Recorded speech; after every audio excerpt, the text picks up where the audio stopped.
también compruebo que el sonido esté bien. Bueno. Buenas tardes para todos. Mi nombre es John Jairo Bocanegra. Yo soy licenciado de la Universidad de Antioquia. También soy profesor para la Universidad de Antioquia. Trabajo con la UDA desde 2019, pero digamos que con cosas del examen de admisión desde el 2010. Entonces vamos a trabajar hoy, vamos a ver cómo se lee o más bien cómo pregunta el examen de admisión de la Universidad de Antioquia. Digamos que tiene una forma de hacer las preguntas. Esta presentación tiene preguntas que son de exámenes relativamente actualizados. Bueno, de hecho tiene entre los ejemplos preguntas de los últimos 2 exámenes de admisión, incluso de las últimas 2 jornadas del examen de admisión, para que se den cuenta de qué forma pregunta el examen en competencia lectora. Eso es lo que vamos a trabajar en la clase de hoy. Y pues les doy la bienvenida a todos, los que me están viendo en vivo y también los que están viendo la grabación. Bueno, entonces vamos a dar comienzo a este. Una de las características de las preguntas del examen de admisión es la utilización de excepciones. Las excepciones es cuando de pronto en la pregunta dice no, dice excepto o dice menos. En las últimas entregas del examen, el menos no se ha utilizado, pero sí se ha utilizado a veces el no o el excepto. Un excepto es equivalente a un no. Entonces, una de las cosas que, digamos, o de los problemas con los que se enfrentan las personas cuando se encuentran un excepto es ignorarlo. Porque si yo ignoro el excepto, estoy ignorando la negación. Entonces voy a responder como si fuera una afirmación. Y en realidad, como dice excepto, está diciendo no. De hecho, ese problema es tan común que la universidad y la mayoría de los exámenes que tienen ese tipo de palabra, siempre la ponen en negrilla y mayúscula, porque la gente se las come, ¿sí? Entonces, recuerden, un excepto es un no.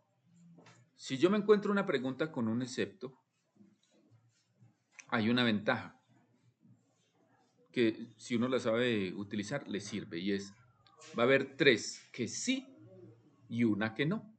Y yo debo responder la que quiere decir no. Las excepciones tienen esa característica. Entonces ahí digamos que si yo veo que hay más de una respuesta correcta, si ustedes ven, pero es que aquí hay varias respuestas correctas, de pronto fue que se comieron un excepto, ¿sí? Porque la pregunta solo puede tener una respuesta correcta, ¿sí? Eso de que hay una respuesta que vale más que otra o que no todas las respuestas valen lo mismo, eso en el examen de la UDA no aplica. La UDA es una sola respuesta correcta, las otras 3 son incorrectas y punto, ¿sí? Así de simple. Entonces, miremos este ejemplo.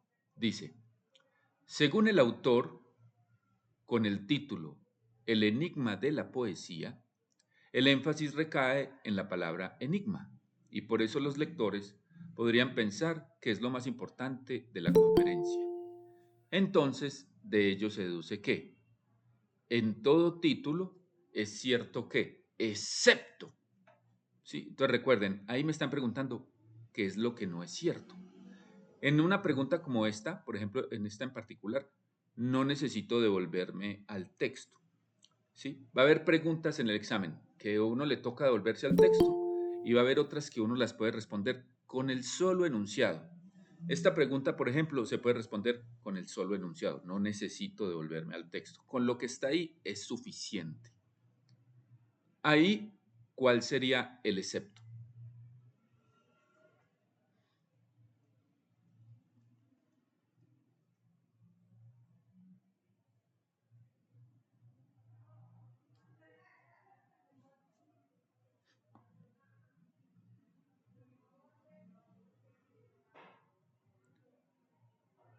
¿Y los demás qué piensan?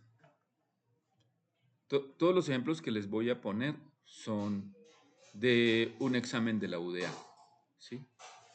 Ninguno va a ser inventado. Dime, Jere, ya que Buenas vas tardes, empezando. Canelo, ¿cómo estás? Bien, bien.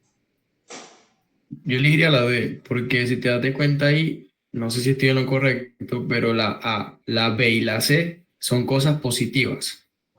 En cambio, la D de dedo, es como negativa.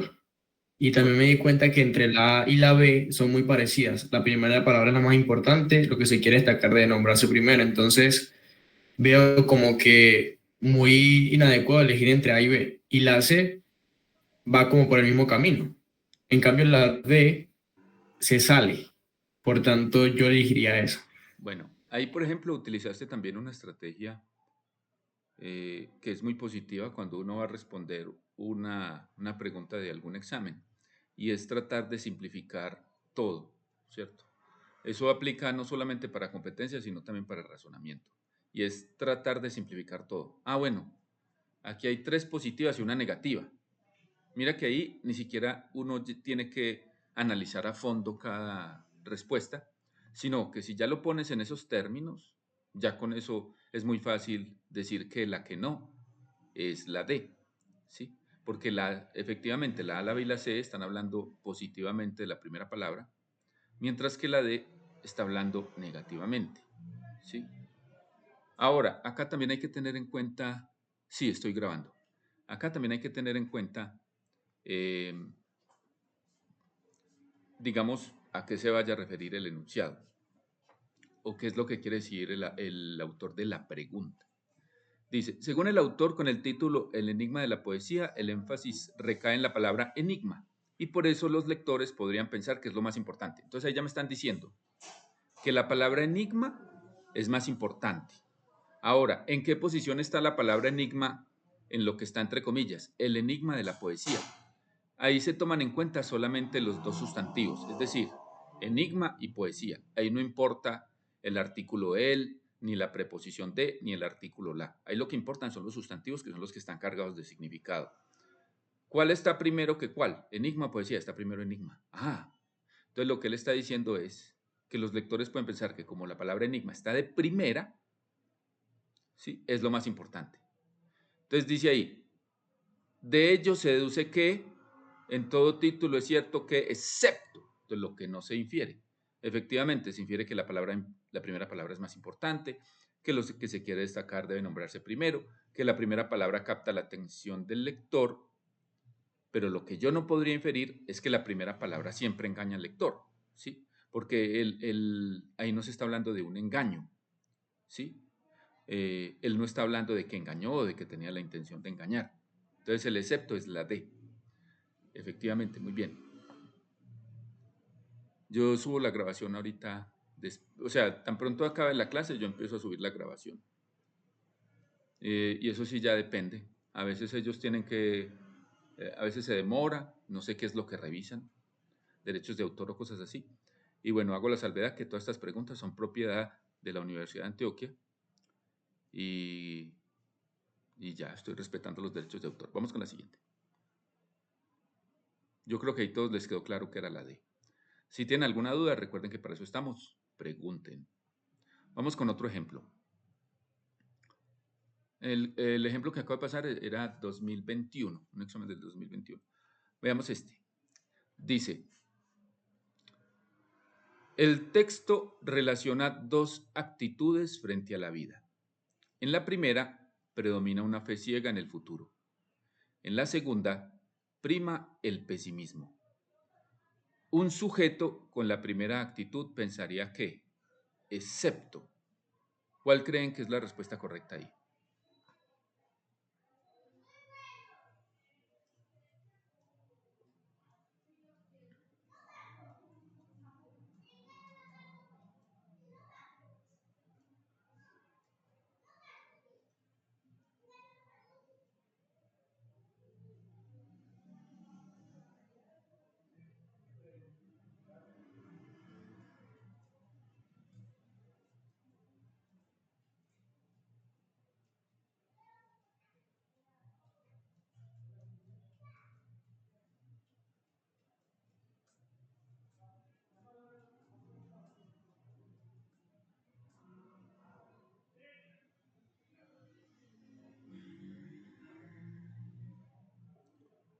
Bueno, interesante que la mayoría pensó en la B. Vamos a mirar. Este es de un examen un poquito anterior. Si les soy sincero, me parecía un poco más complejo el examen en sus versiones más anteriores al 2020, me parecían más complejas. Pero bueno, digamos que la complejidad está ahora en la prueba de competencia lectora en sacar más que los demás. O sea que hay que responder casi todas buenas para que le vaya a uno bien. Entonces, y recuerden que en el examen, competencia vale un 50% y razonamiento un 50%. O sea que concentrarse en una sola área sería un error. Y volviendo pues a la pregunta, entonces vamos a ver. La primera actitud, ¿cuál es? En la primera predomina una fe ciega en el futuro. Es decir, ahí el futuro, ¿es algo bueno o es algo malo? Lo que les decíamos, hay que simplificar, ¿cierto? Y en la segunda prima el pesimismo. Ahí el futuro, ¿es algo bueno o es algo malo? Listo. Ahora vamos a mirar. Todo tiempo futuro será mejor. Ahí estoy viendo el futuro como algo bueno, ¿cierto? Me están diciendo, un sujeto con la primera actitud, es decir, que tenga fe ciega en el futuro, es decir, para quien el futuro es algo bueno, dice, pensaría que, excepto lo que no pensaría. Entonces, si yo digo la A, todo tiempo futuro será mejor, eso sí lo pensaría alguien que tiene fe ciega en el futuro. Veamos la B. La razón permite planificar lo que vendrá. Ahí estoy diciendo que yo puedo crear el futuro, ¿sí? Que yo puedo planificarlo. Si yo tengo el poder para crear el futuro que yo quiero, ¿ahí el futuro es bueno o malo?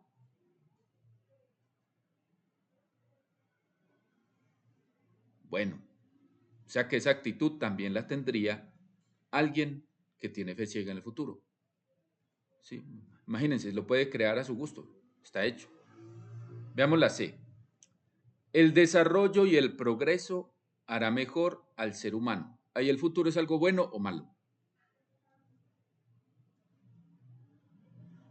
Si el ser humano será mejor, ¿eso es bueno o es malo?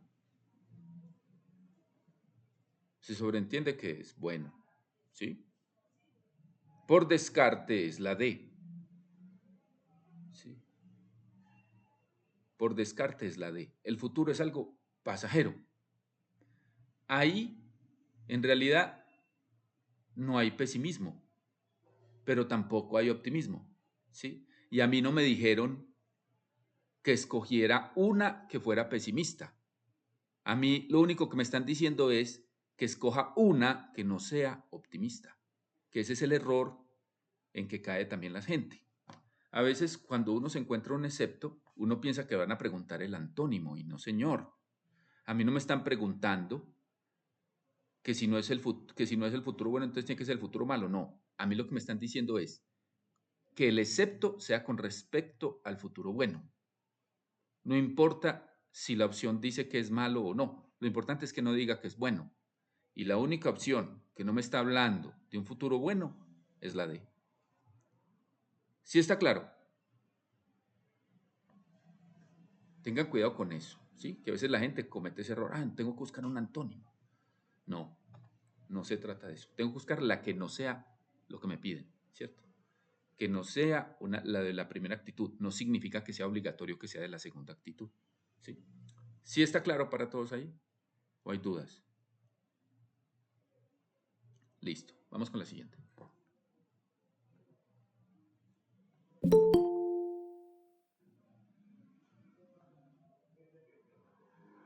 Este ejemplo que vemos acá es del último examen de admisión, ¿sí? Es del último examen de admisión, de hecho, del examen que se hizo para medicina.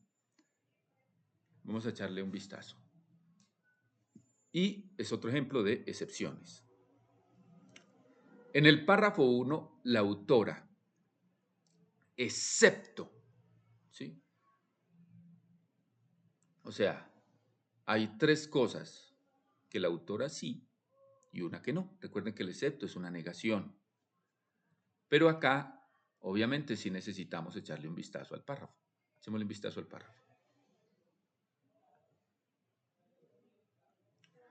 Sucedió en ocasión de mi visita a un jardín de infantes. La maestra me había invitado pensando que a los escuchadores de cuentos, y sus alumnos al parecer eran especialmente ávidos, podía interesarles conocer a una persona cuyo oficio era precisamente el de fabricarlos.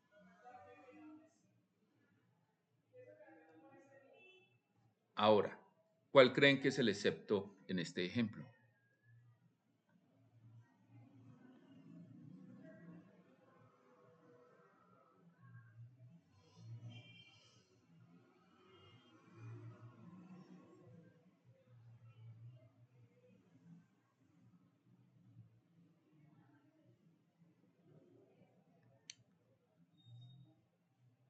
Muy bien, efectivamente, ¿cierto? Recuerden que el excepto es lo que no.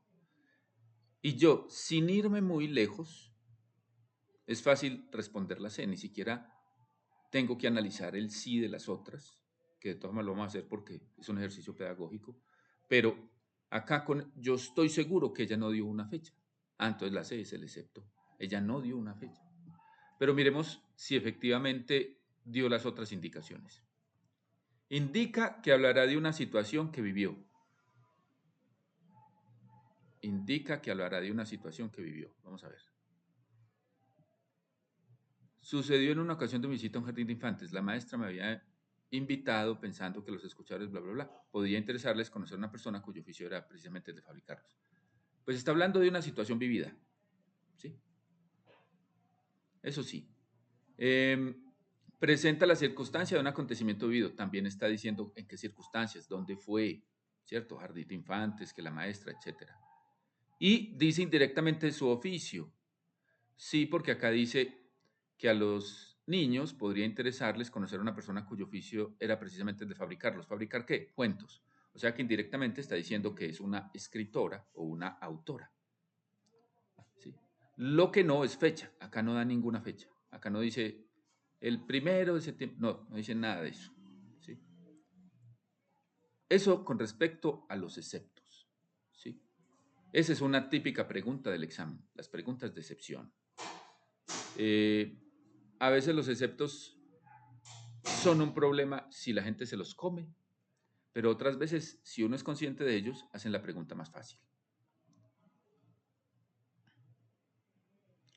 Otro tipo de pregunta que a veces la gente se equivoca en pensar que no las hace la U, son preguntas de conceptos. No son la mayoría, pero como les digo, como ahora el examen se puso que hay que responder casi todo bien, uno tiene que abarcar todo. Entonces, los conceptos, hay preguntas conceptuales, aunque no son, como les digo, la mayoría, que han aparecido en los exámenes. Y también incluso exámenes recientes. Este, por ejemplo, reciente dice, disfemismo es una palabra o expresión decididamente despectiva o malsonante, que se emplea en lugar de otra más usual o de otras más usuales. Según esta definición, la relación entre eufemismo y disfemismo se puede clasificar como de. Entonces ahí, para poder responder esa pregunta, y ya que les digo de una vez, en el texto no están esos conceptos, no estaba el concepto de homonimia, ni de sinonimia, ni de paronimia, ni de antonimia.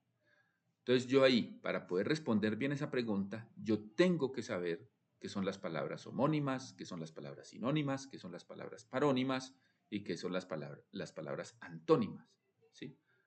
Si yo no sé esos conceptos, puedo equivocarme. Entonces son conceptos que uno debe trabajar, porque uno no sabe si le van a poner un tipo de pregunta como esa. ¿Qué son las palabras homónimas?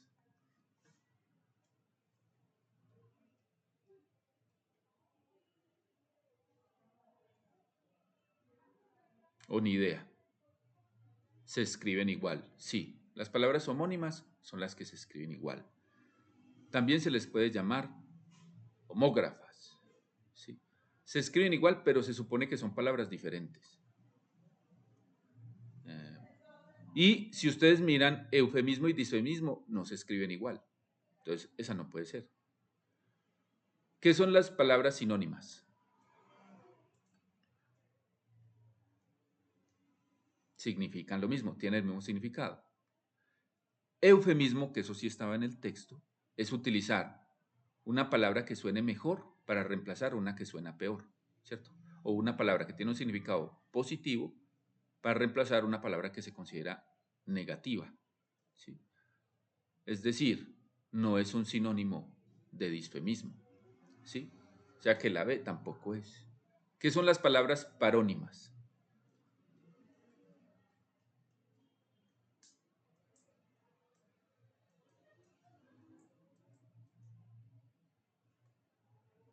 Bueno, esa sí está, de pronto no lo recuerdan porque son cosas que le explican a uno en primaria. Las parónimas son las palabras que suenan y se escriben parecido, pero no igual, y tienen distinto significado. Por ejemplo, si yo digo blog y blog, son palabras parónimas, ¿sí? Se diferencian el sonido de la G y del CK, y aunque son originarias del inglés, se utilizan en español. Otro ejemplo podría ser escueta, escuela, espuela, ¿sí? Por ejemplo, perro y pero, sí, también se podrían considerar parónimas. Perro y pero. Entonces miren que son palabras que se diferencian en una letrica o en un sonidito, ¿sí? En este caso, eufemismo y disfemismo tienen muchas diferencias. ¿Por qué? Porque eu y dis no suenan parecido, ¿cierto? Hay diferencias de más de un sonido, así que llamarlas parónimas no sería correcto. Si por ejemplo fuera disfemismo y distemismo, una cosa así, ahí sí serían parónimas. Pero ahí suena muy diferente como empiezan. Eu y dis suenan muy diferente.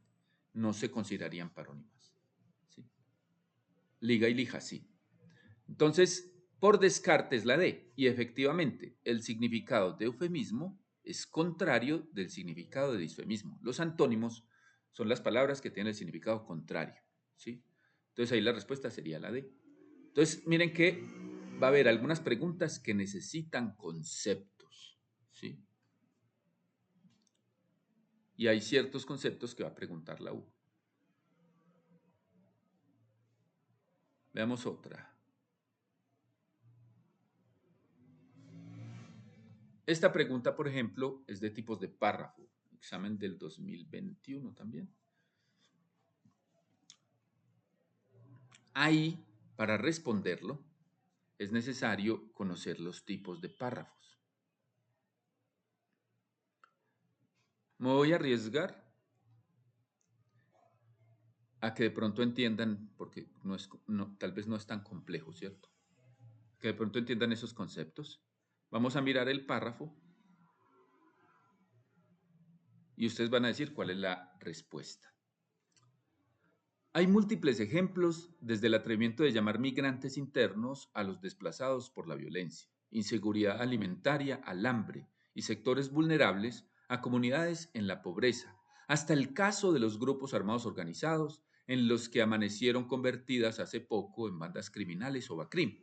Hasta al viejo fantasma del razonamiento eléctrico le dieron una nueva identidad: cortes programados. De la misma manera que las cuotas políticas reemplazaron a las cuasi patrimoniales corbatas. Ni hablar, qué lástima, de los falsos positivos como camuflaje de las ejecuciones extrajudiciales.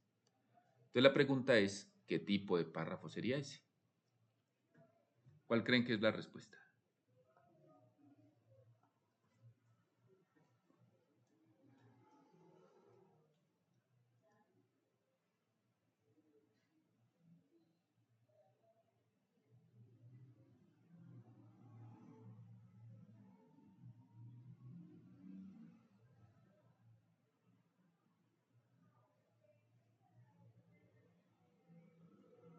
Los demás, ¿qué piensan? O ni idea.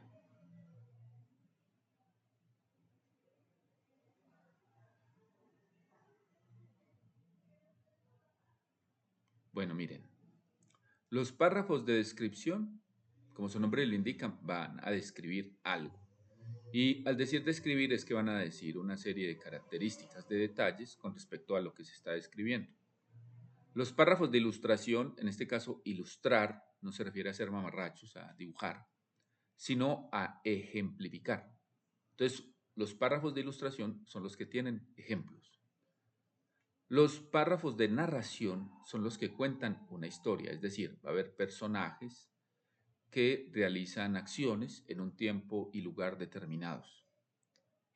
Y los párrafos de argumentación son los que van a defender una tesis con argumentos. Una proposición discutible la van a defender con argumentos. Acá había algo que ayudaba a determinar fácilmente la respuesta y dice, hay múltiples ejemplos y da un montón de ejemplos.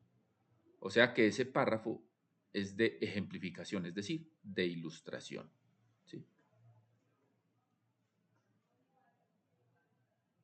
Aunque en realidad este texto, o sea, todo el texto al que pertenece este párrafo es un texto argumentativo. Pero recuerden que un texto, aunque sea argumentativo, puede que tenga un párrafo expositivo o un párrafo de otro tipo. ¿Sí? Lo que pasa es que el texto en general, la macroestructura se considera argumentativo. Pero este pedazo en particular, este párrafo, es de ejemplificación. ¿Por qué? Porque se dan varios ejemplos. Veamos otro. La expresión un velorio donde falte chibolito no tiene ni pizca de gracia. Párrafo 3. Manifiesta un sentido. Acá no necesito devolverme al texto, porque por lo que me están preguntando es por lo que está entre comillas. ¿Sí? ¿Cuál sería la respuesta correcta ahí? Este fue también un examen que se utilizó para pasar a medicina.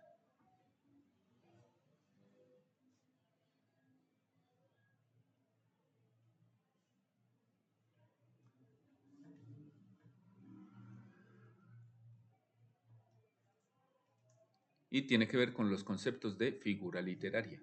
Esos son tipos de figuras literarias, la hipérbole, la ironía, la metáfora, la paradoja.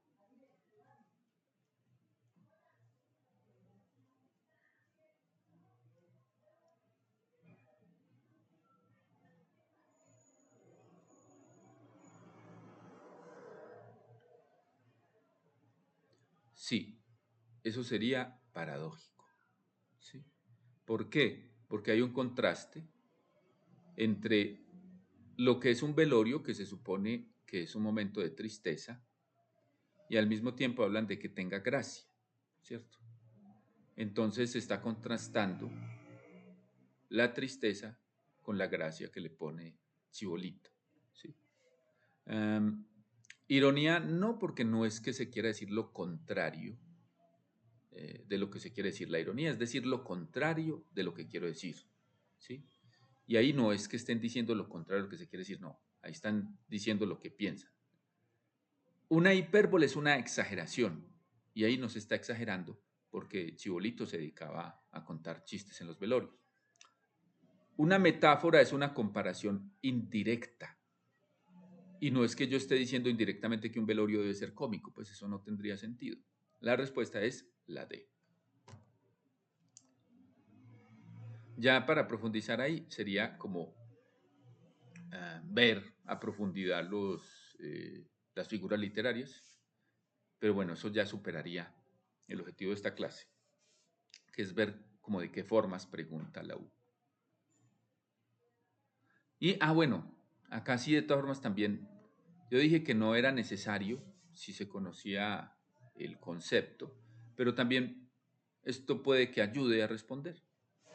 A menudo son los propios dolientes quienes lo solicitan como bufón. O sea que ahí están diciendo que él se dedica a divertir a la gente, pues saben que su presencia le garantiza compañía al difunto. También sus vecinos le avisan cuando alguien acaba de fallecer. Y a veces él mismo está pendiente de los carteles de exequias que los deudos de los difuntos pegan en las paredes. En Soledad y en varios barrios del sur de Barranquilla, Es popular la frase según la cual un velorio donde falte chibolito no tiene ni pizca de gracia. Entonces, ahí, por ejemplo, en ese párrafo nos damos cuenta que él se dedica a divertir a la gente y para proporcionarle compañía al difunto, ¿sí? Entonces eso refuerza la idea de que es paradójico porque está contrastando la tristeza de la muerte con la alegría que le pone Chibolito. Ya. Esos son ejemplos de conceptos, ¿sí?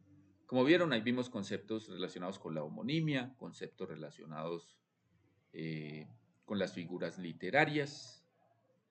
¿Y cuál fue el otro? A ver, el otro concepto fue... tipos de párrafos. Esos son algunos de los conceptos. Hay otros conceptos que también ha preguntado la U.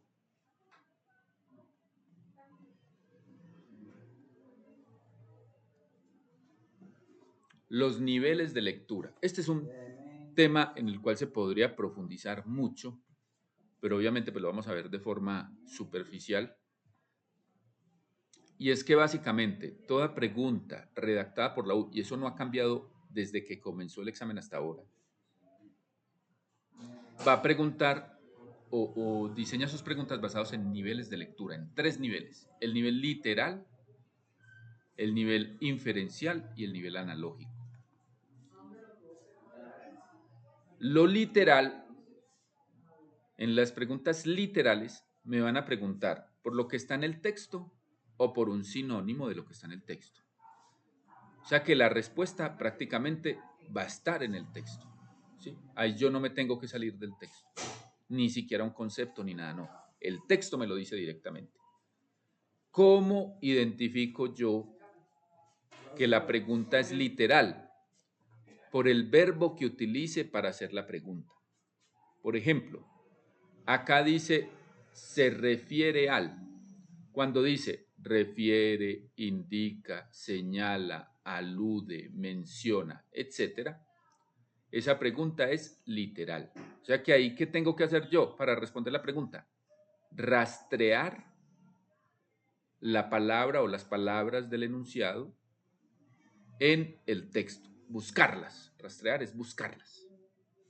Entonces miremos, dice, cuando el autor dice en el primer párrafo esto último, se refiere al. Entonces yo ahí que tengo que buscar, ¿dónde está esto último? Dice, he descubierto que esto último es lo más importante. Dice, la verdad es que no tengo ninguna revelación que ofrecer. He pasado mi vida leyendo, analizando, escribiendo o intentándolo y disfrutando. He descubierto que esto último es lo más importante. Embebido en la poesía, he llegado a una conclusión final sobre el asunto. ¿Cuál debería ser la respuesta a esa pregunta?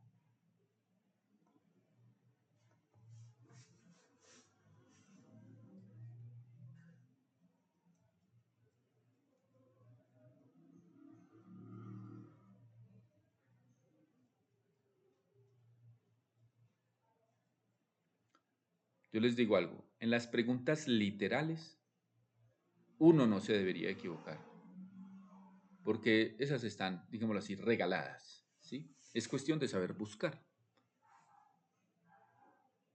Aunque uno también se puede enredar de pronto con el lenguaje cuando utilizan un sinónimo, pero si uno tiene suficiente vocabulario, no se debería equivocar.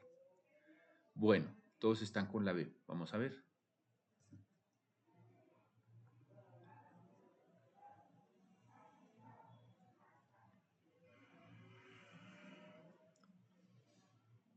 He descubierto que esto último. La palabra esto es un adjetivo demostrativo. No, de hecho ahí sería un pronombre demostrativo. Y se refiere a algo que está antes en el texto. Entonces, ¿qué debo hacer yo? Ahí yo me debería concentrar en el último periodo antes del texto. ¿Cómo así que el último periodo? Un periodo es desde una mayúscula hasta un punto seguido, o entre punto seguido y punto seguido, o desde un punto seguido hasta el punto final. Aquí hay varios periodos, ¿cierto? Está el de la verdad hasta ofrecer, está desde he pasado hasta disfrutando, está desde he descubierto hasta importante, y el último que es el que empieza con embebido. Entonces yo tengo que fijarme en el periodo inmediatamente anterior al que dice esto último. ¿Sí? ¿Qué fue lo último que se dijo antes de ese periodo? La palabra disfrutando. Esa fue la última palabra que se dijo antes de que comenzara el nuevo periodo donde está esto último. Por eso, la respuesta es la que tenga que ver con disfrutando. ¿Qué está disfrutando? Más adelante dice, embebido en la poesía. Ah, está hablando de que disfruta la poesía. O sea que, ¿cuál es la respuesta? Disfrute de la poesía. La B de bueno. Sí es claro.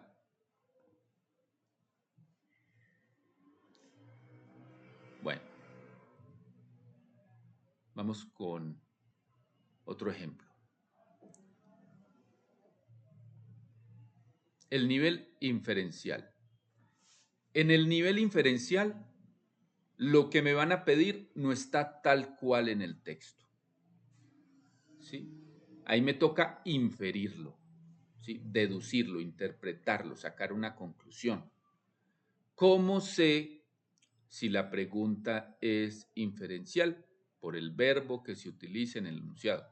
Ahora decíamos que en las literales dice, se refiere, alude, señala, menciona, etc. En las inferenciales va a decir, deduce, interpreta, infiere, colige, concluye, etc. Representa, simboliza, etc. Entonces acá dice deduce. Es decir, la pregunta es inferencial. Del párrafo 2 se deduce que, miremos el párrafo 2. Dicen los entendidos que el lenguaje determina y moldea nuestras nociones de la realidad y que en esa medida, al transformarlo, actuamos sobre ella. Pero hay quienes creen que debe ser al revés, de manera que la transformación de la realidad termina reflejándose en el lenguaje, camino más largo y empinado. ¿Cuál creen que es la respuesta a esta pregunta?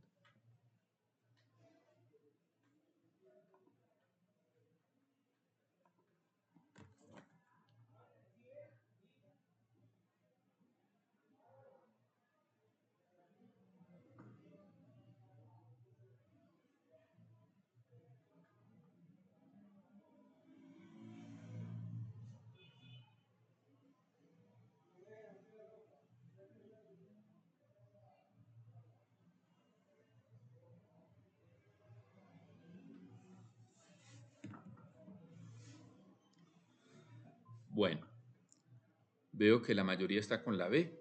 Vamos a echarle un vistazo. Entonces, echemos un vistazo a las opciones. Dice, el lenguaje no refleja la noción de la realidad. Está diciendo que el lenguaje no se relaciona con la realidad. La B, el lenguaje y la realidad están íntimamente ligados. Está diciendo que el lenguaje y la realidad sí se relacionan, y mucho. La C dice, la realidad se usa para maquillar el lenguaje. Entonces ahí la realidad es un instrumento del lenguaje. Y en la D, la transformación del lenguaje moldea la realidad. Ahí, en cambio, el lenguaje se vuelve más importante que la misma realidad, la transforma. Entonces, echemos un vistazo a lo que dice el párrafo. Dicen los entendidos que el lenguaje determina y moldea nuestras nociones de la realidad. Ahí el lenguaje es más importante que la realidad, ¿cierto? La está transformando. Y que en esa medida al transformarlo actuamos sobre ella. Pero, conector adversativo, significa que va a decir algo que se opone a lo que acabo de decir. Pero hay quienes creen que debe ser al revés.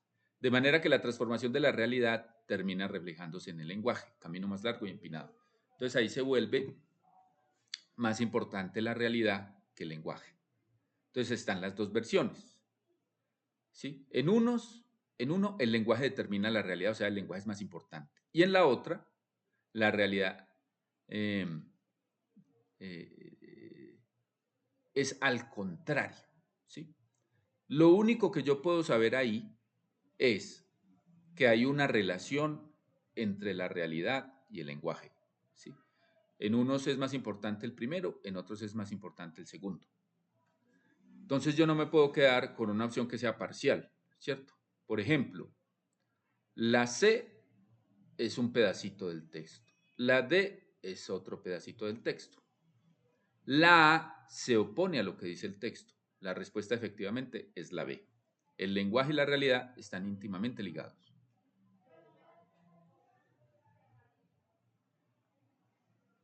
Estas son las otras tipos de preguntas que utiliza el examen. Este ejemplo que vemos acá es también del último examen de admisión, pero el que se hizo en la mañana, en la última jornada, en la mañana. Y dice, y estas son preguntas analógicas. Las preguntas analógicas lo que hacen es una comparación.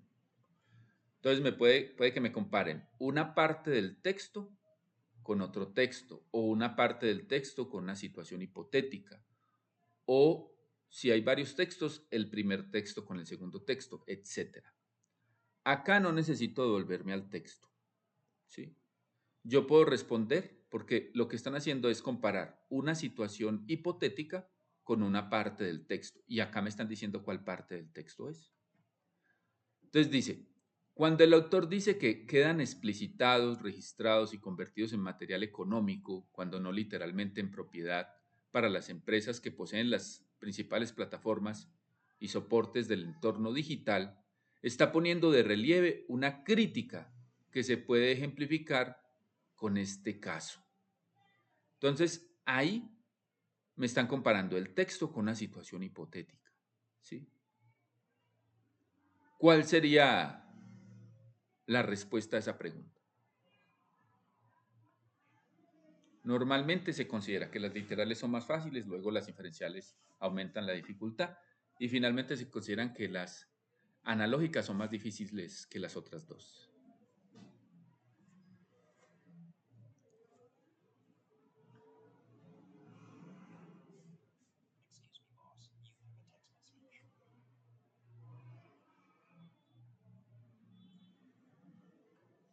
Los demás, ¿qué piensan? Tomen su tiempo.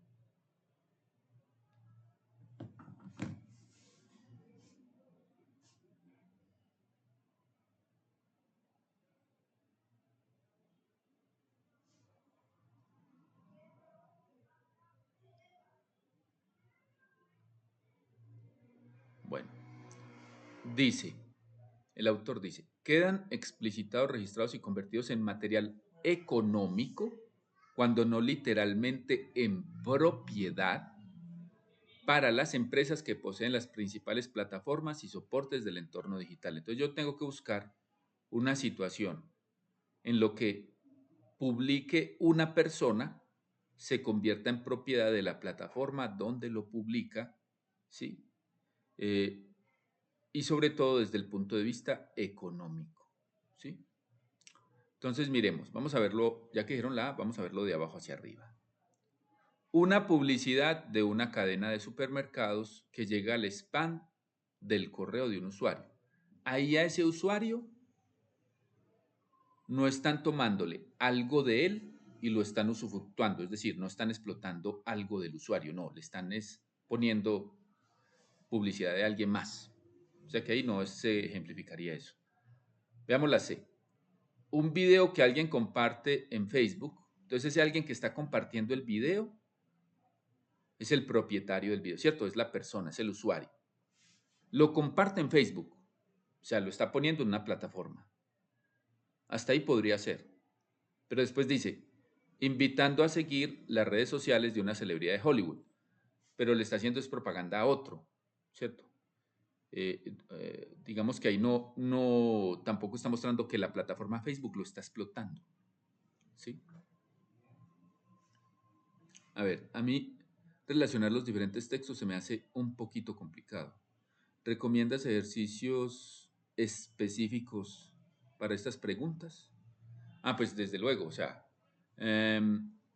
digamos que entre más lea uno, mejor. Y sobre todo, leer diversamente. Es decir, hay que tener en cuenta que la universidad va a utilizar textos cortos, o si es un texto largo, un fragmento, porque en el examen no hay forma de coger algo enorme, no daría el tiempo.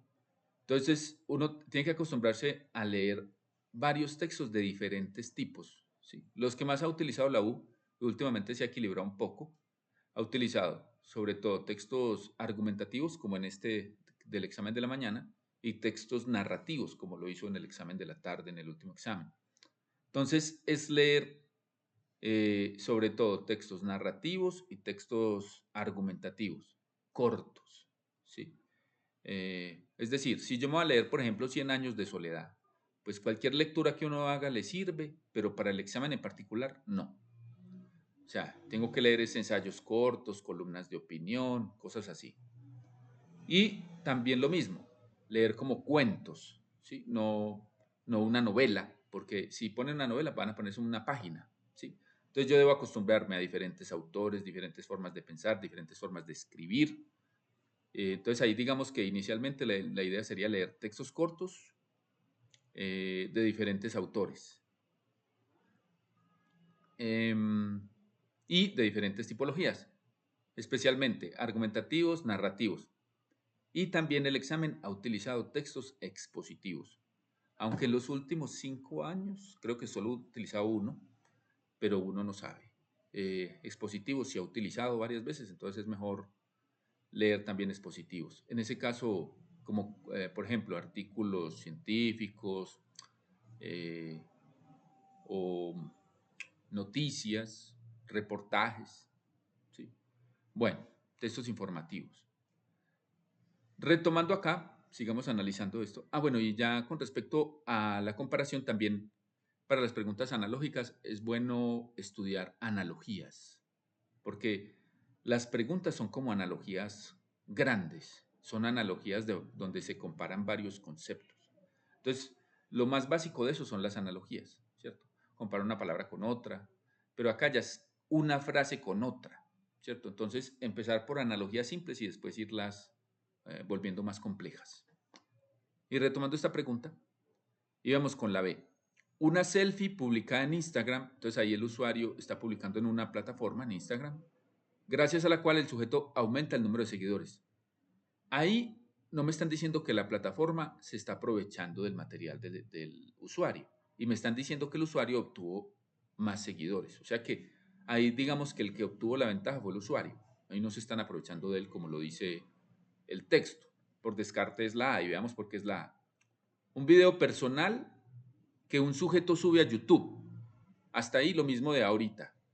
El usuario publica en la plataforma y termina siendo objeto de explotación económica por parte de los dueños de la plataforma. Ahí lo están explotando. O sea, algo que era del autor, del sujeto, del usuario, termina siendo usufructuado y adueñado por la plataforma. Sí, o sea que efectivamente es la con gusto, Jere.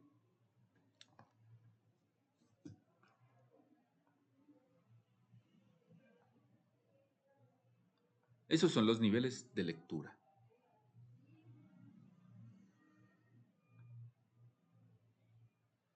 También hay preguntas que ponen condiciones, ¿sí? Veamos esta. Dice, se sacrifica la elocuencia y el sentido, párrafo 3, es una afirmación que hace. Entonces ahí hay una condición. Esta pregunta, vamos a ver si entendieron, aunque no fue muy amplia la explicación. Esa pregunta sería, tal como está escrita, literal, inferencial o analógica.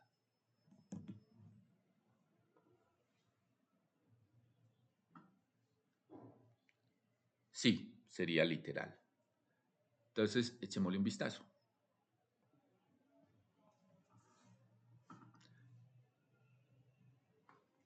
Esta vez no voy a leerlo para ver cómo les va leyendo.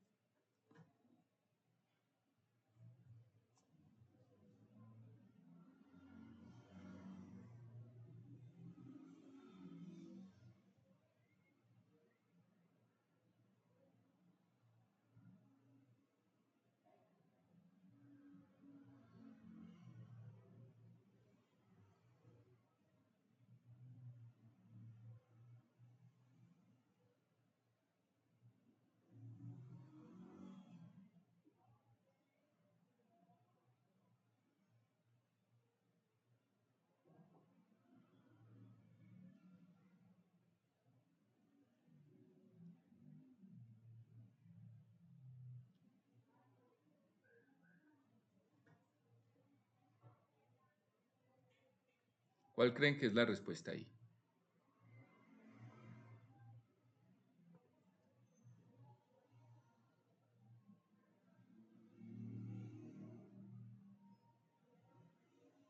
Bueno, todos dicen que Santiago Rivas. Vamos a mirar.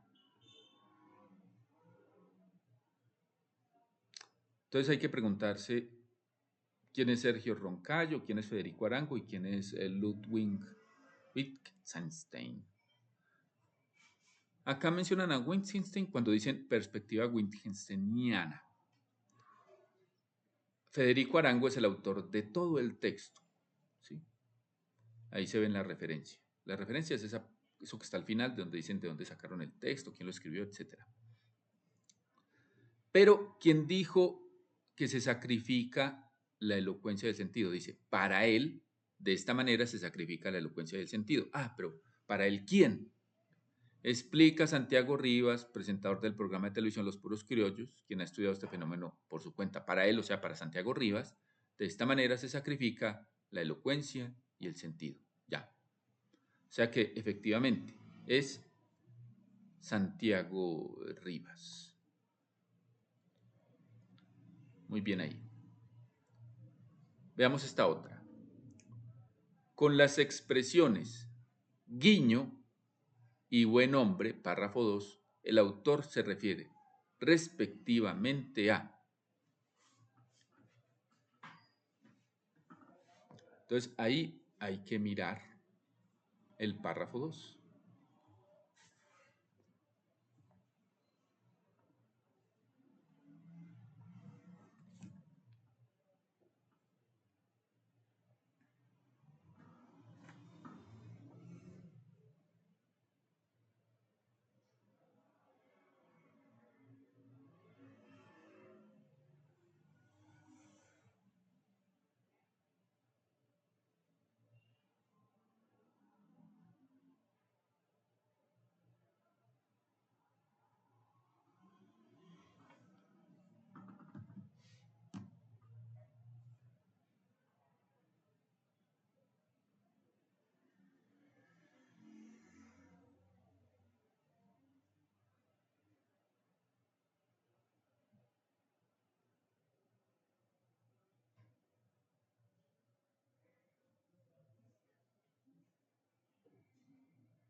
¿Cuál sería la respuesta ahí?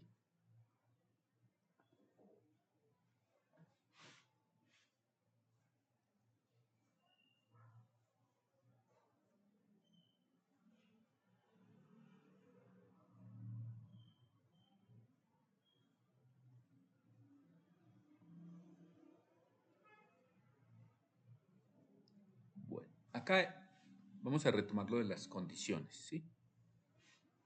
Miren, aquí hay dos condiciones, ¿cierto? Con las expresiones guiño y buen hombre, párrafo 2. Entonces ya la primera condición es que yo tengo que ir al párrafo 2.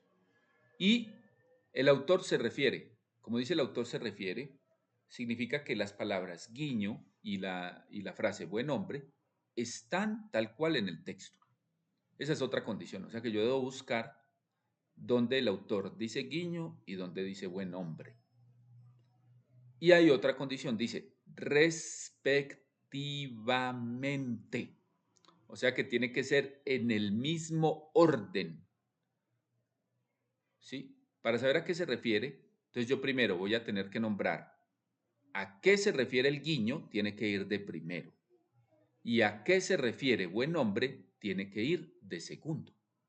¿Por qué? Porque me puso respectivamente. Si no me hubiera puesto respectivamente, no tendría que tener en cuenta ese orden. Pero como me dijo respectivamente, tiene que ser en ese orden. Entonces ahora vamos al párrafo.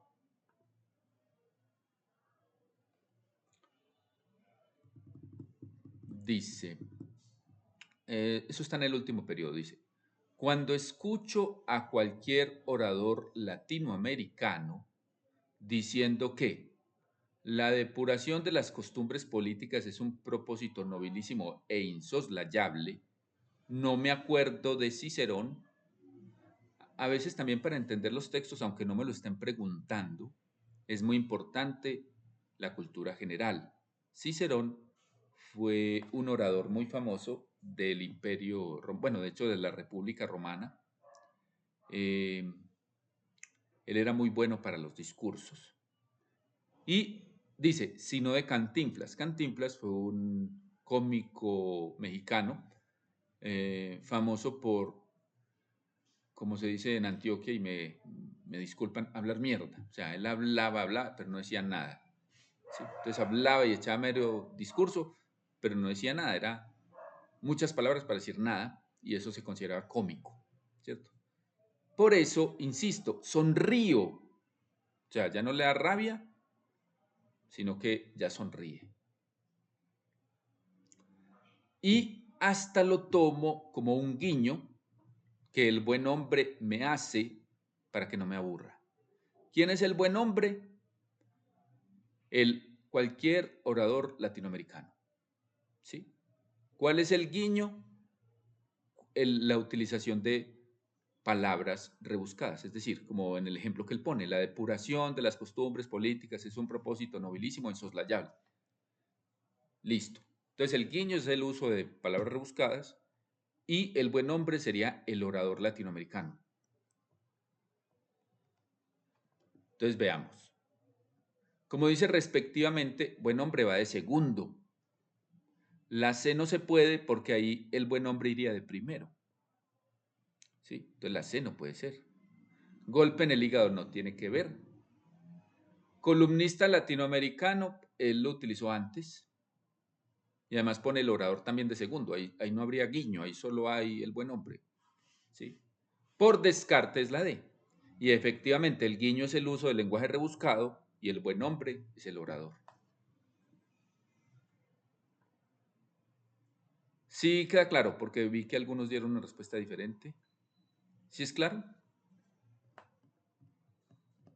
Entonces, miren, obviamente acá me demoré un rato porque lo estoy explicando, pero en el examen usted debe coger eso de una, ¿cierto? Tratar de coger ese orden de análisis de una, ¿sí?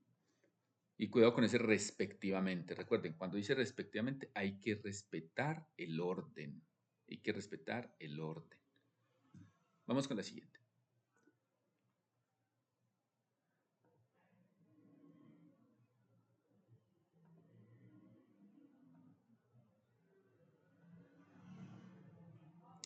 La precisión semántica.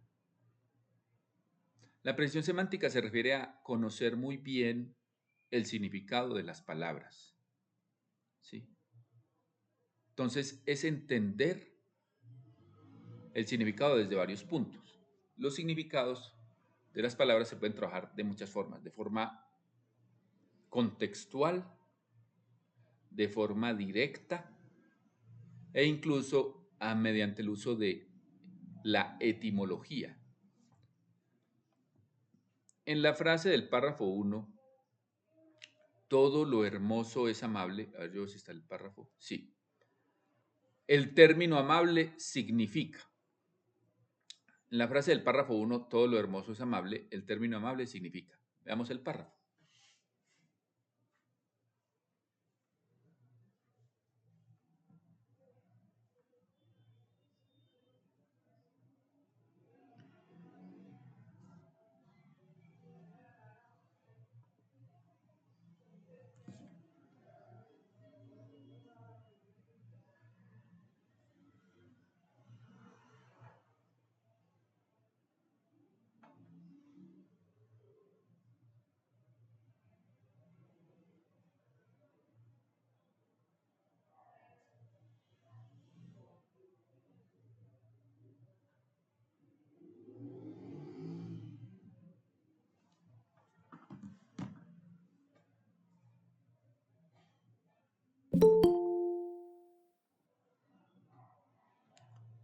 A ver, Poesía es poesía. Vamos a ver. Hízome el cielo según vosotros decís, hermosa, y de tal manera que, sin ser poderosos a otra cosa, que me améis os mueve mi hermosura, y por el amor que me mostráis decís, si aun queréis, que esté yo obligada a amaros. Yo conozco con el natural entendimiento que Dios me ha dado, que todo lo hermoso es amable, mas no alcanzo que, por razón de ser amado, esté obligado lo que es amado por hermoso a amar a quien le ama. Y ahí donde dice poesía. Boca no, que si ese párrafo es poesía. Ese párrafo es un fragmento de El Quijote de la Mancha que se utilizó en un examen. Para mí el examen más difícil que he visto de la U. Eh, por eso de todas formas lo utilizo, aunque es del 2012. Digamos que está un poco viejo el examen. Es el más difícil que he visto, entonces por eso lo conservo. Me parece interesante. Entonces, en ese examen se utilizó un texto filosófico y un pedazo y un fragmento, el fragmento de Marcela del Quijote de la Mancha, que es un texto narrativo, pero con un español arcaico. Sí, y el Quijote es una obra maestra, pues es una eh, un gran escrito, el libro que más se ha traducido en el mundo después de la Biblia. Y si tenemos en cuenta que la Biblia la han traducido es porque es obligatoria en la religión, sería el libro no religioso más popular del mundo. Sí. Bueno, entonces ahora sí, vamos a ver cuál creen que es la respuesta a esta pregunta. Como les digo, todas las preguntas que les he mostrado son de algún examen de la U. He utilizado sobre todo muchas recientes y alguna que otra no tan reciente.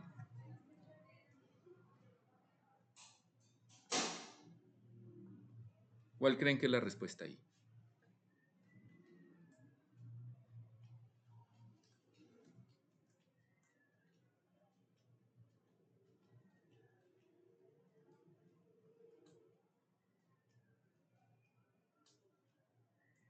Sí, la respuesta correcta es la A. El término ble, el sufijo ble quiere decir cualidad de. ¿Sí? Cualidad de ser amado, es decir, digno de ser amado. A eso se refiere. ¿Sí? Cuando Marcela dice, entiendo que todo lo hermoso es amable, ¿sí? O sea, que lo hermoso como que invita a ser amado, como que es digno de ser amado. ¿Sí? No entiendo por qué, bla, bla, bla. Entonces sí, ahí sería digno de amarse. Si no, si miren que si yo no tuviera el contexto del texto, o sea, si yo no leo el texto, yo puedo pensar en el significado más común de amable. ¿Cuál sería el significado más común de amable? Podría ser gentil, podría ser cordial, ¿cierto? Pero acá es en el contexto del texto, que se refiere al amor, o sea, digno de amarse. Sí es claro, es por el contexto, es porque ahí están hablando es del amor.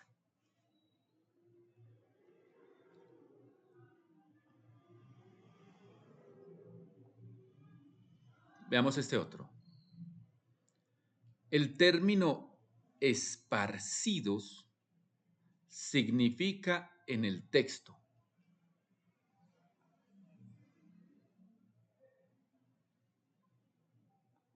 Sí, podrían ser sinónimos. Pues en el anterior. Sí. El término esparcido significa en el texto. Ah, bueno, hay que mirar el texto. Miremos el texto.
¿Cuál creen que es la respuesta?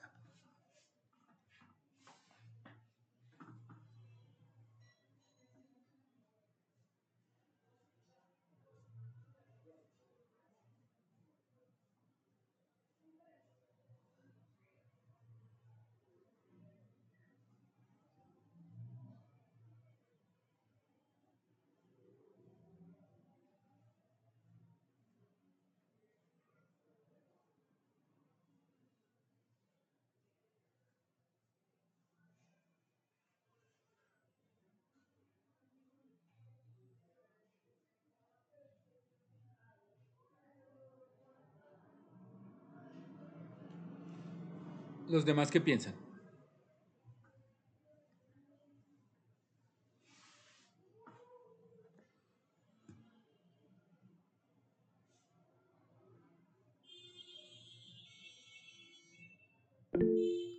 Dime, Jere. Poca, yo puedo decirte cómo es que yo siento que se puede descartar. Sí, claro. Bueno, no sé si me salió bien, pero yo elegí la D de dedo, porque el fragmento dice esparcidos por la superficie de la Tierra, es decir, que la enciclopedia como que coge esos conocimientos esparcidos sobre la superficie de la Tierra. No sé si sería una metáfora o qué figura sería eso. Cuando yo digo difundidos, yo siento que me habla como de alguien que difunde, no algo que ya está por ahí. Por eso no la elegí. Arrojados me suena como cuando yo cojo una piedra y la arrojo. Por eso no me cuadró. Y expandidos, yo la cogí como si fuera cuando se expande una olla por el calor o cuando se expande un globo por el aire. En cambio, extendido, si tú haces, o bueno, yo lo que hice fue, si tú cambias esa palabra por esparcidos, como que suena mejor, como que el conocimiento extendido por la superficie de la Tierra.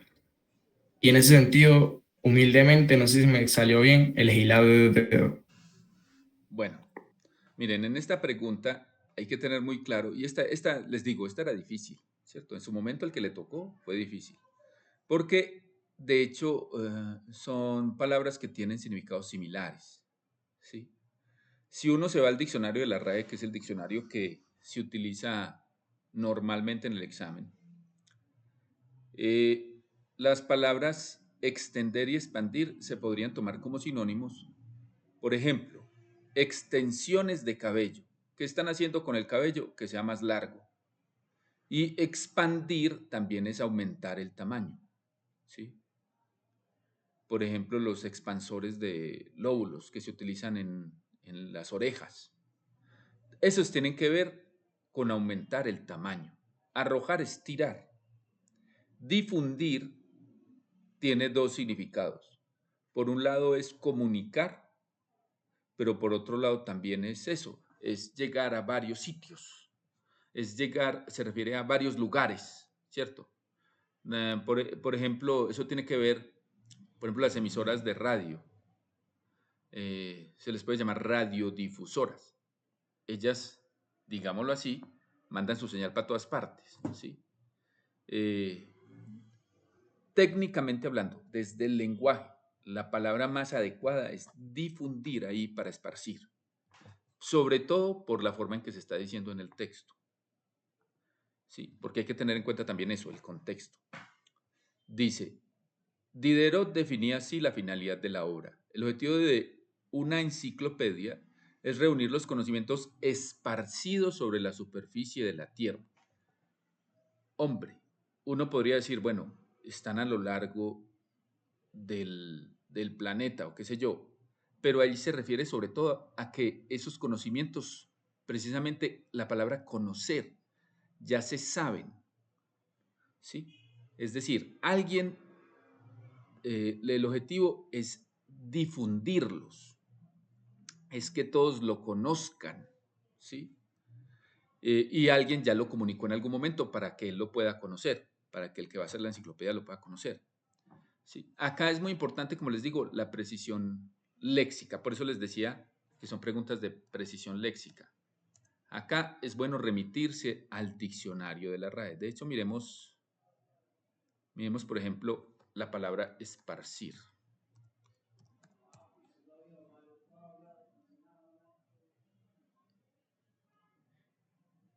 Y esparcir, por eso les decía que esta pregunta es difícil. Esperen, yo les comparto en pantalla el significado del diccionario de la RAE. Acá sí me tendrá.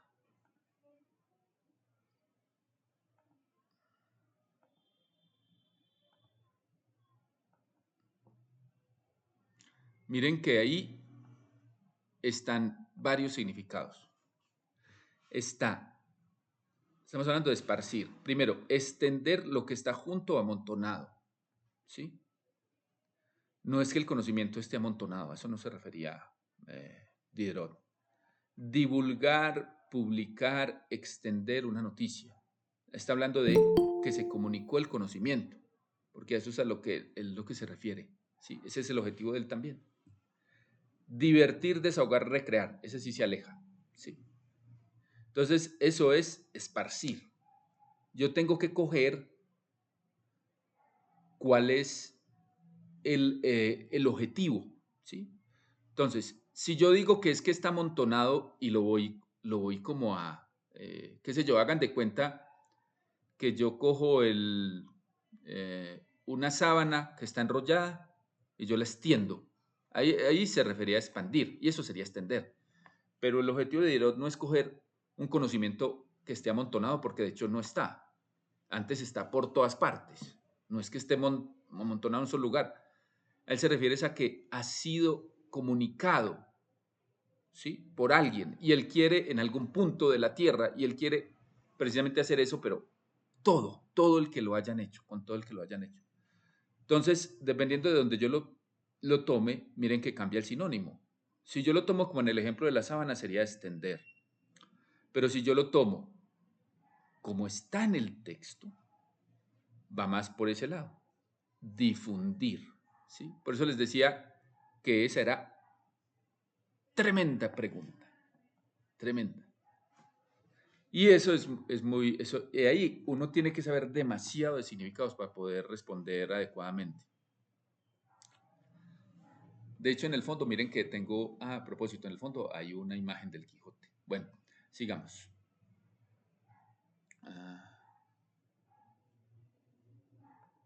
Y obviamente, pues uno no va a tener un diccionario allá. Entonces, ¿ahí qué hace uno? Leer bastante, hacer ejercicios de vocabulario. Sí, el vocabulario ayuda mucho. Y no es solo conocer la palabra, es aprender a distinguir los significados de las palabras. Yo diría que uno debería tener un vocabulario de mínimo unas 5.000 palabras para que le vaya bien en el examen. Y las personas comúnmente utilizan solamente 300 palabras para comunicarse con los demás. ¿Sí? Y el español tiene 300.000 palabras. ¿Conseguir qué? El diccionario de la RAE está virtual. Ustedes le dan así, en el buscador de Google ponen de RAE y los lleva de una vez al diccionario de la RAE. Y ya lo otro es hacer ejercicios de sinónimos y antónimos, pero ojalá de bastante dificultad, ¿sí? Que no sea alto, flaco, pues no, palabras más rebuscaditas. Y ejercicios de significados, hay muchas páginas donde se puede trabajar eso, ¿cierto? Y pues nosotros también, digamos que en el curso que hacemos más adelante, en el semestre se va a trabajar eso. Bueno. A ver.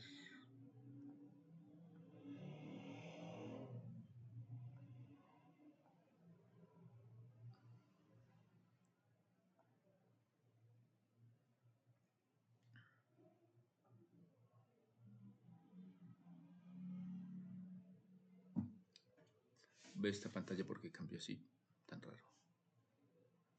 Bueno. A ver, ¿qué más? No, hasta ahí va este ejercicio teórico práctico. Pero vamos a hacer entonces, para finalizar, un ejercicio cortico. Trabajar de pronto un poquito los niveles de lectura, que eso sí es como lo que más como lo mínimo que uno debe saber para responder el examen. Entonces vamos a hacer un ejercicio online. Vamos a ver si está... Uy, es que esto lo cambiaron.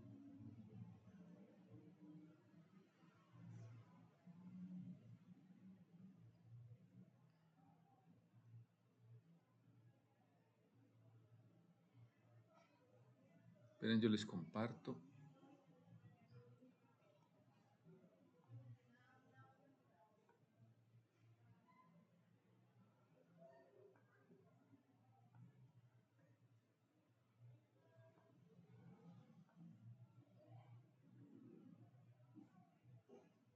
Voy a copiar el enlace y se los voy a compartir. Se meten en ese enlace y ponen el nombre que quieran. Ve, Quizzes ya cambió de dominio.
Sí, ya mismo.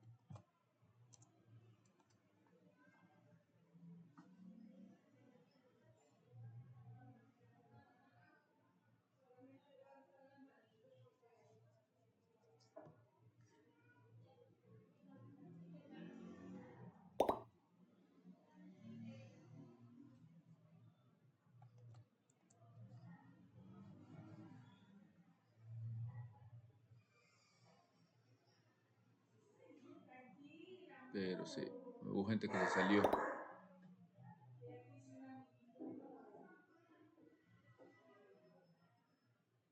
Bueno, en un minuto comenzamos.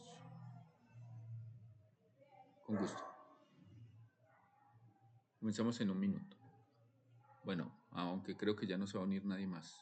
Comenzamos en 10, 9, 8, 7, 6, 5, 4, 3, 2, 1. Comenzamos.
Bueno.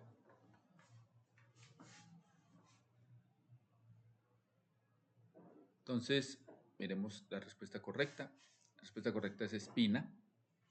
Esta pregunta era literal, porque me está preguntando por cosas que están en el texto. Entonces dice, soy un tallo y cada día que pasa es una espina nueva. pero nada me importa su filo traicionero, mientras pueda sentir que tu ternura me hace florecer cada mañana. Eso es de Fernando Soto Aparicio. Su en el texto se refiere a, ¿dónde está su? Acá dice, su filo. ¿Qué me están preguntando ahí? Me están diciendo, ve, ¿a qué se refiere su? ¿Sí? Es decir, ¿de quién es el filo? ¿A quién está reemplazando él? Ese su. Y el filo es de la espina, ¿sí? Es como si acá dijera, pero nada me importa el filo de la espina. Pero para no decir que nada me importa el filo de la espina, se pone su filo y se sobreentiende que su está señalando a la espina, ¿sí? ¿Cuál es la que tiene filo? La espina. ¿Sí? ¿Sí es claro o no?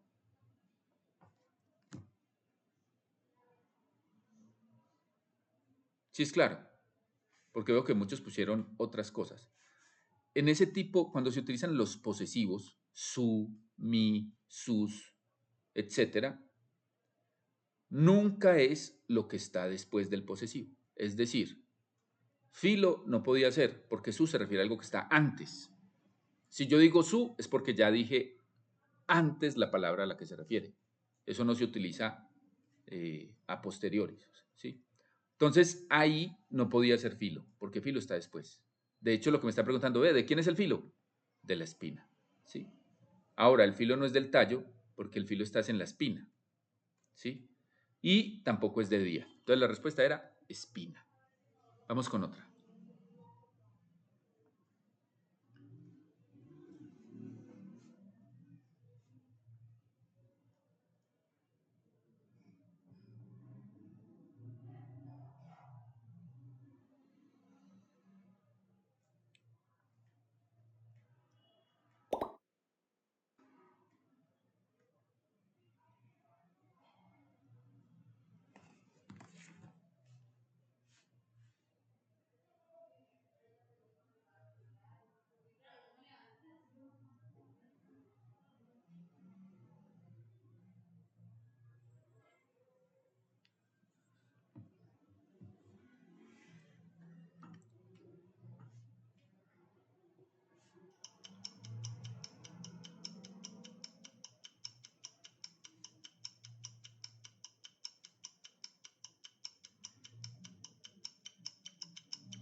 Esteban va a la cabeza. Bueno. Entonces, acá me están diciendo, para el narrador, espina significa.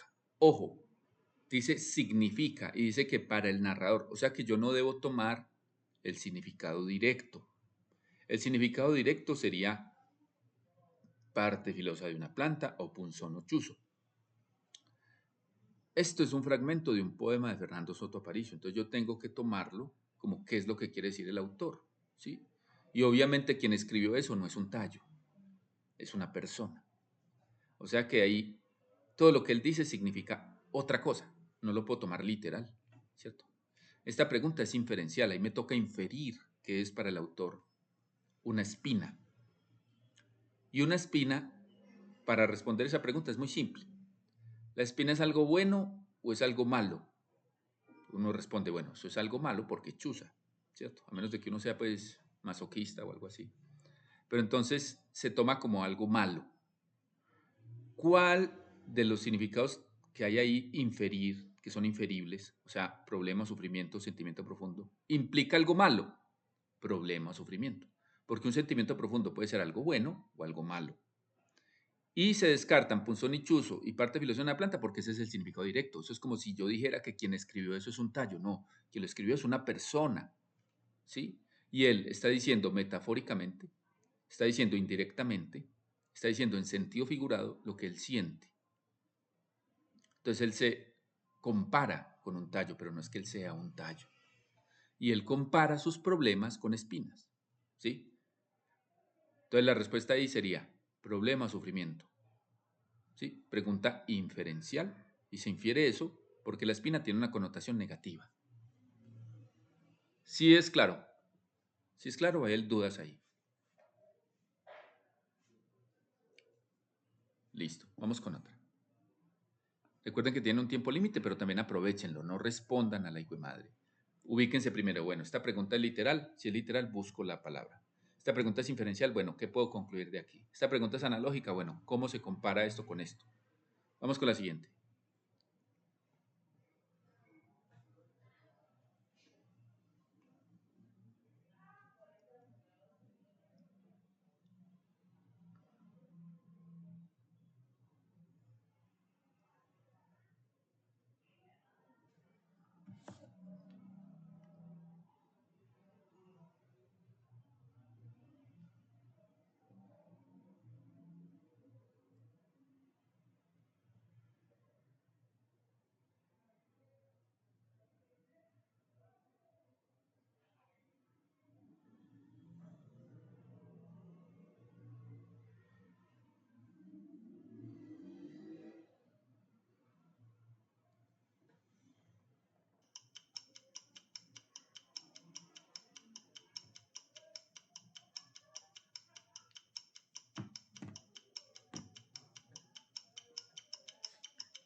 Esteban sigue a la cabeza, seguido de Jere. Vamos a echarle un vistazo. Ya habíamos dicho que espina era problema o obstáculo, pues era algo malo, ¿cierto? Está diciendo, si puedo sentir que tu ternura me hace florecer cada mañana, ¿cierto? Si espina es el problema, ¿qué sería florecer? Sería superarlo, superar ese problema, ¿sí? O sea, que en este caso, dentro de los significados que hay, sería proceso de superación de la adversidad, proceso de superación de ese problema. El instante en que regresa la primavera, es como si el texto fuera de estaciones, pero el texto no se está refiriendo a estaciones, se está refiriendo es como a sentimientos, como una situación en particular, ¿sí? Entonces la respuesta correcta ahí sería la B, o bueno, la segunda opción. Vamos con la siguiente.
Bueno, vamos a mirar esta.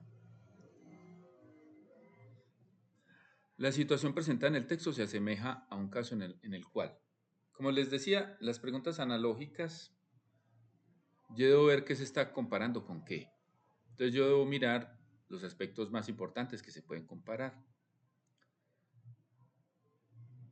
Voy a decir el texto como se podría interpretar, ¿cierto? Soy una persona y cada día que pasa es un problema nuevo, pero nada me importa qué tan grave sea el problema, mientras pueda sentir que tu ternura me ayuda a superarlo cada mañana.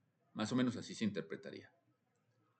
Ahora, tiene que haber un problema, tiene que haber un sentimiento por esa ternura y debe haber también una superación del problema. ¿Sí? Entonces tengo que coger esos elementos. Vamos a mirar las opciones. Una bibliotecaria lee su libro favorito. A esa opción, ¿qué le falta? Ahí puede haber un sentimiento hacia el libro, tal vez, aunque sea un objeto. Pero ¿qué falta ahí? ¿Qué elemento del texto falta? El problema, falta la espina. ¿Sí? Ahí no hay espina. Entonces esa no me sirve. Ahora, un sacerdote ora a Dios en un pueblito, lo mismo, no hay espina. Un preso recuerda un amor lejano. Preso. Tiene un problema, está preso. Una paciente se enamora de su médico. Una paciente tiene un problema, está enferma. Hasta ahí, cualquiera de las dos podría ser. Pero luego dice, tu ternura me hace florecer cada mañana. Es decir, tú me ayudas, ¿sí? Tu amor o lo que sea, me ayuda a superar el problema. Si un preso recuerda un amor lejano, ese amor lo ayuda a salir de la cárcel. Es un amor lejano, ¿cierto?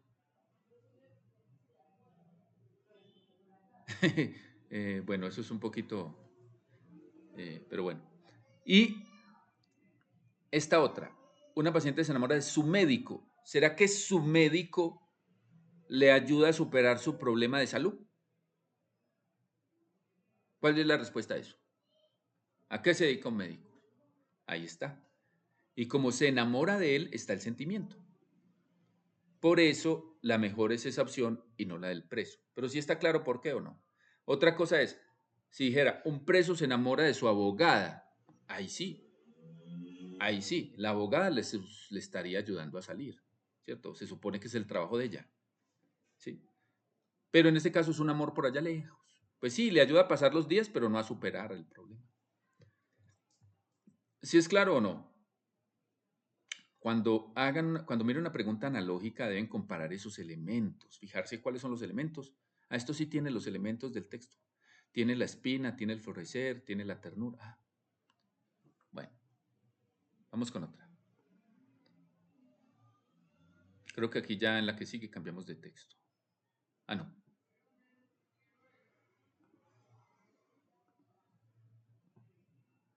Un corolario es una frase que expresa el sentido del texto. Un corolario es una frase que expresa el sentido del texto.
Ahora Sofía en primer lugar. Miremos. Aquí es lo mismo. Como es una pregunta analógica, yo otra vez tengo que coger los elementos principales del texto. Y ya lo habíamos mencionado. Estaba la espina, o sea, lo negativo, el problema. Estaba el florecer, o sea, el superar el problema, el solucionarlo. Y estaba de pronto el sentimiento. Entonces miremos. La fe tiene la capacidad de crear y destruir montañas. Ahí, ¿cuál es el problema? Y además está hablando de fe, está metiéndose por el lado religioso. No, no se relaciona con el texto. El texto no es acerca de la religión o la fe. Cada persona carga su propia cruz a espaldas. Listo, ahí hay el problema. Está el problema, ahí está la espina. ¿Y dónde está la solución? ¿Dónde está el florecer ahí? No está. Un problema con solución no es un problema. Está el problema y está la solución. Está el problema superado. Está acorde con el texto, ¿sí?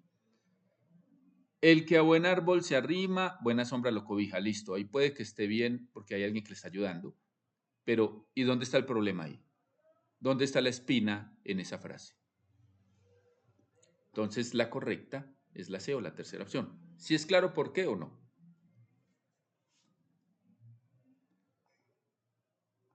Sí. O sea, este tipo de preguntas son difíciles porque hay que conocer muy bien el significado de los refranes y todo esto. Y son muchos los refranes. Hay que aprender a interpretarlos. Vamos con otra pregunta. Este ya es de otro texto. Si le dan en la lupita, el texto se hace más grande.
Bueno, acá se le puso como mucho tiempo a esta pregunta.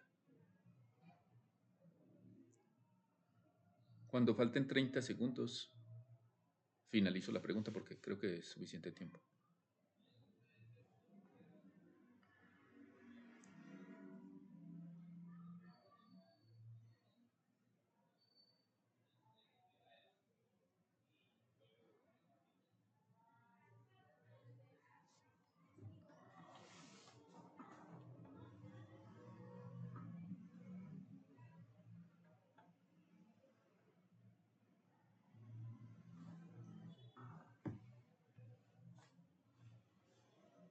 Cinco,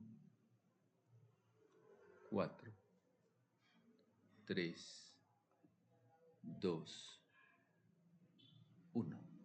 Bueno, mentira, no lo voy a dejar hasta el final. Tampoco es mala idea leer todo el texto.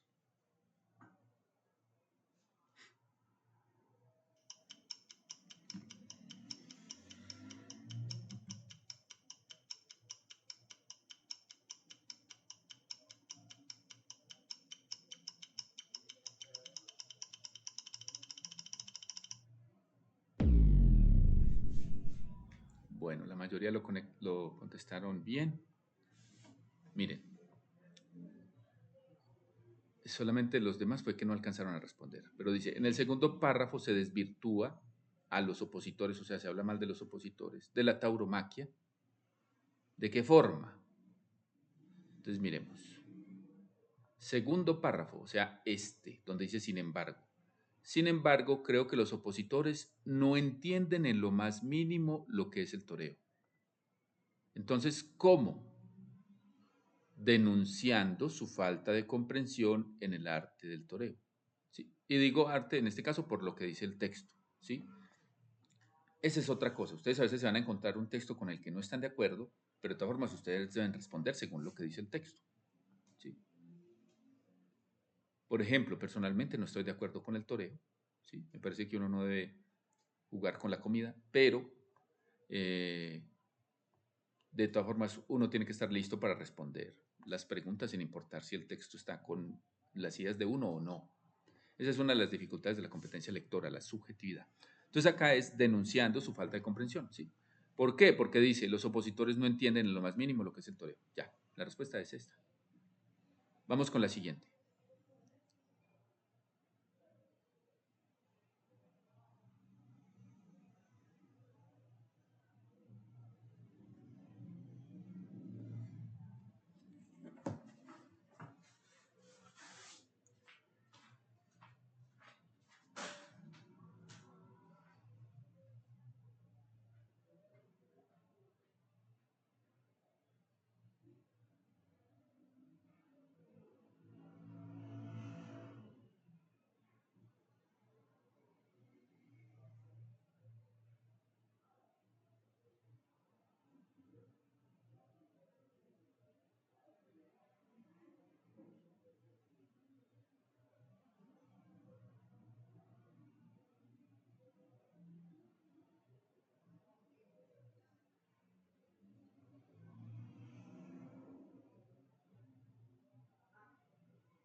Bueno, miren. Dice, entre las razones dadas por Jorge Nassim para sustentar su tesis, texto argumentativo, resulta una falacia, o sea, una mentira. Falacia quiere decir mentira.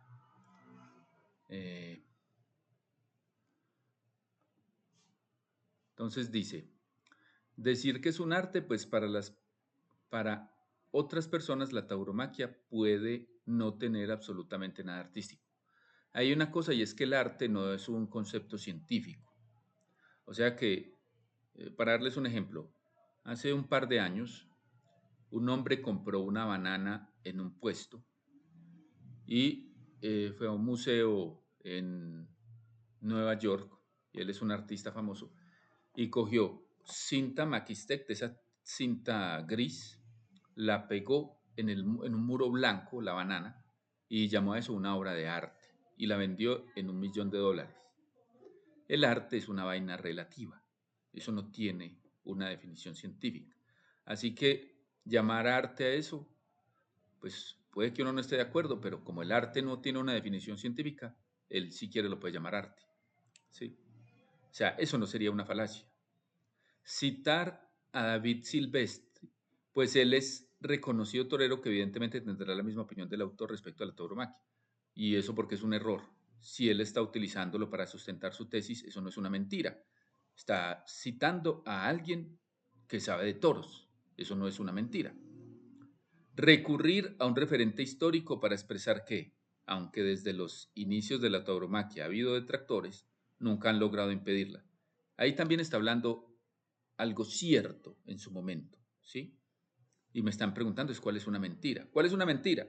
Indicar que el toro, como todos los seres, debe morir porque establece una analogía entre un hecho natural y la muerte provocada. Es decir, por ejemplo, cuando decimos, todos vamos a morir, eso es algo natural, pero es que el toro no está muriendo de causas naturales, lo está matando el torero. Eso es una muerte provocada, eso es artificial. Eso no es que él tenga que morir porque sí, por viejo, no. Ahí lo están asesinando. Entonces eso sí sería una mentira, porque está comparando la naturaleza con algo artificial. Y vamos ya esa era la última pregunta. Vamos a ver cómo les fue. Felicidades a Jere, a Sofía y a Sam. Y vamos a ver cómo les fue les fue regular, ¿cierto? No están acostumbrados, se nota que no están acostumbrados. Bueno, en la próxima clase vamos a seguir haciendo algunos ejercicios, pasado mañana. Espero que hayan sentido que aprendieron algo. Espero que les haya agradado la clase. Les deseo una feliz noche. Enseguida subo la grabación. Con mucho gusto. Sí, eso es también algo que le puede pasar a uno, sobrepensar. Hay que ser precisos también en eso. Eficaces es la palabra. Ser eficaz es hacer las cosas rápido, pero bien. ¿Sí? Bueno, espero que les vaya muy bien. Que Dios los bendiga y que tengan una feliz noche. Con mucho gusto. Que esté muy bien. Hasta luego.